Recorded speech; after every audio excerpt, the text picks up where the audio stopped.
ఎందరో త్యాగమూర్తుల పుణ్యఫలమే భారతదేశ స్వతంత్రం. సహాయ నిరాకరణ, శాంతియుత సత్యాగ్రహాలు, గదర్ పార్టీ సాహసం, హిందుస్థాన్ సోషల్ రిపబ్లిక్ పార్టీ, భారత కమ్యూనిస్టు పార్టీ, ట్రేడ్ యూనియన్లు, సోషల్ రిపబ్లిక్ ఆర్మీ, మన్యం తిరుగుబాటు, క్విట్ ఇండియా నాయకుల తిరుగుబాటు. 1947 ఆగస్టు 15వ తేదీన భారతావనికి స్వాతంత్ర్యం లభించింది. దేశమంతా సంకెళ్లను తెంచుకుని స్వేచ్ఛ భారతం ఆవిర్భవించింది. అందులో పింగళి వెంకయ్య ఒకరు. 1876 ఆగస్టు 2న మచిలీపట్నంలో ఈయన జన్మించారు.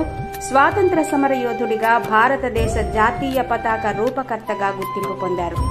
1916లో భారతదేశానికి ఒక జాతీయ పతాకం అనే గ్రంథాన్ని రచించాడు. 19 ఏళ్ల వయస్సులోనే దేశభక్తితో దక్షిణాఫ్రికాలో జరుగుతున్న 2వ బోయర్ యుద్ధంలో ఉత్సాహంగా పాల్గొన్నారు. మహాత్మా గాంధీని కలిశారు. గాంధీతో వెంకయ్యకు ఏర్పడిన ఈ సాన్నిహిత్యం అర్ధ శతాబ్దం పాటు నిలిచింది.